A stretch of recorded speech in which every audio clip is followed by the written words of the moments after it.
I'm speaking to the people who want more, the people who want to be the fucking pinnacle, the people who want to be accomplished, the people who want to make a fucking difference. You guys are going to have to go all the fuck in. Make a 100% commitment to give the best effort you've ever given to outwork, out-improve, out-strategize, outlast like never before. One of the best quotes that I've ever read about it is that if you have real true freedom, you're never going to have equality of outcome, because with real true freedom, you have the freedom to not engage. Well, look, if you look at a guy like Jeff Bezos, for instance, that Amazon guy is worth more money than anybody ever, right? That guy works all day. Yeah. I mean, he's a maniac. Oh, yeah. He's acquiring all these different companies, and everything he's doing is designed to succeed. Yeah. I mean, he's just... Well, that's what Gates just said, too, in a recent interview. And I know some guys that are, they're in approximately the same universe as those two, and they just work all the time. That's all the time. Yeah. And they don't just work. They work so efficiently and so effectively and make use of every second in ways you can't even imagine unless you're in that sort of position. So, and doing that doesn't mean that you will succeed, but not doing it certainly means that you will fail. Not doing it certainly means you will never achieve that level of success.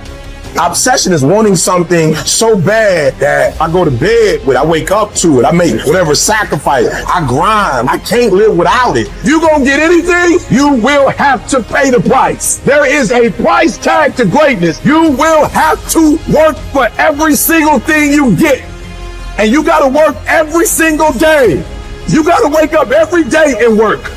We do not retreat. We do not give up. We do not surrender. And the reason why most of you are not successful is because every single time stuff's not going your way, you give up, you quit, you let go, and people feel weakness. They feel it. You can feel when somebody's not committed, when they're not all in, when they're not dedicated. And there's another level you get to when you go all in. Look at your belief system every single day and stick with it. Don't rush the process. Trust the process. Don't rush the process. Trust the process. Don't rush the process. Trust the process. People who do stuff consistently and on time, they surpass people who talented and gifted. You should never be satisfied with what you got. You should double your business, triple it. If you accomplish something good with hard work, the labor passes quickly, but the good endures. If you do something shameful in pursuit of pleasure, the pleasure passes quickly, but the shame endures. So as you begin to look toward making this your decade, as you begin to look toward making your life different, as you begin to look at yourself, you've got to redefine yourself.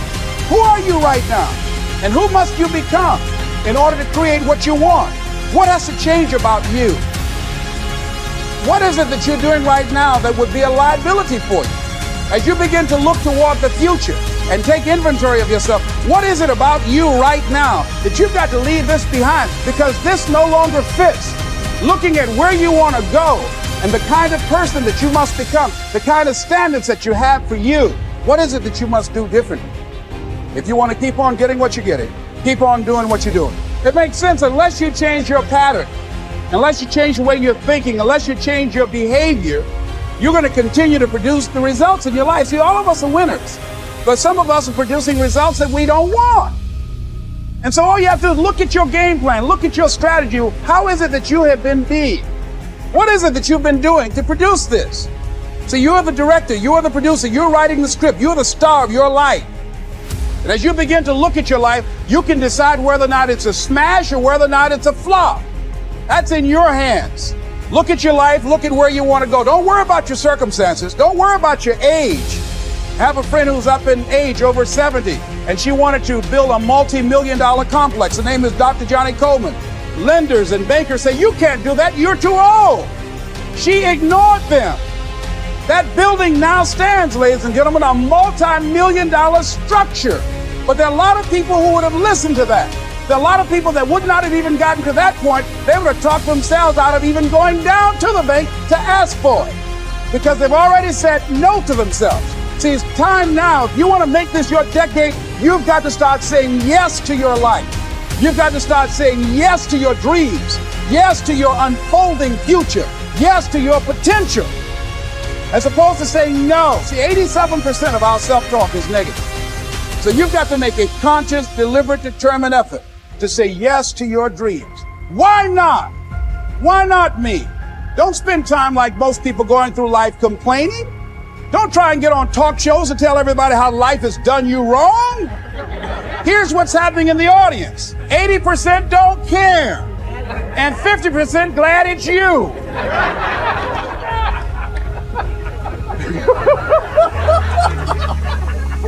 All right?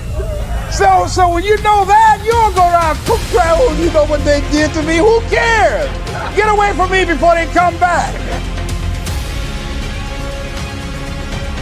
Even as the sun doth not wait for prayers and incantations to rise, but shines forth and is welcomed by all, so thou also wait not for clapping of hands and shouts of praise to do thy duty. Nay, do good of thine own accord, and thou wilt be loved like the sun. Above all, remember that the door stands open. Be not more fearful than children, but as they, when they weary of the game, cry, I will play no more. Even so, when thou art in the light case, cry, I will play no more and depart. But if thou sayest, make no lamentation. If you choose, you are free. If you choose, you need blame no man, accuse no man. All things will be at once according to your mind and according to the mind of God. Withdraw into yourself as far as you can. Associate with those who will make a better man of you. Welcome those whom you yourself can improve. The process is mutual. Men learn while they teach. Limiting one's desires actually helps to cure one of fear. Cease to hope, and you will cease to fear. Widely different as fear and hoping are, the two of them march in unison like a prisoner and the escort he is handcuffed to. Fear keeps pace with hope. Both belong to a mind in suspense, to a mind in a state of anxiety through looking into the future. Both are mainly due to projecting our thoughts far ahead of us instead of adapting ourselves to the present. I have learned to be a friend to myself, great improvement. This indeed, such a one can never be said to be alone, but know that he who is a friend to himself is a friend to all mankind. Wild animals run from the dangers they actually see, and once they have escaped them, worry no more. We, however, are tormented alike by what is past and what is done. A number of our blessings do us harm. Memory brings back the agony of fear, while foresight brings it on prematurely. No one confines his unhappiness to the present. For the only safe harbor in this life's tossing, troubled sea is to refuse to be bothered about what the future will bring, and to stand ready and confident, squaring the breast to take without skulking or flinching whatever fortune hurls at it. Count your years, and you'll be ashamed to be wanting and working for exactly the same things as you wanted when you were a boy. Of this one thing, make sure against your dying day, that your faults die before you do. Have done with those unsettled pleasures, which cost one dear. They do one harm after they're past and gone, not merely when they're in prospect. Even when they're over, pleasures of a depraved nature are apt to carry feelings of dissatisfaction, in the same way as a criminal's anxiety doesn't end with the commission of the crime, even if it's undetected at the time. Such pleasures are insubstantial and unreliable. Even if they don't do one any harm, they're fleeting in character. Look around for some enduring good instead. And nothing answers this description except what the spirit discovers for itself within itself. A good character is the only guarantee of everlasting, carefree happiness. Even if some obstacle to this comes on the scene, its appearance is only to be compared to that of clouds which drift in front of the sun without ever defeating its light.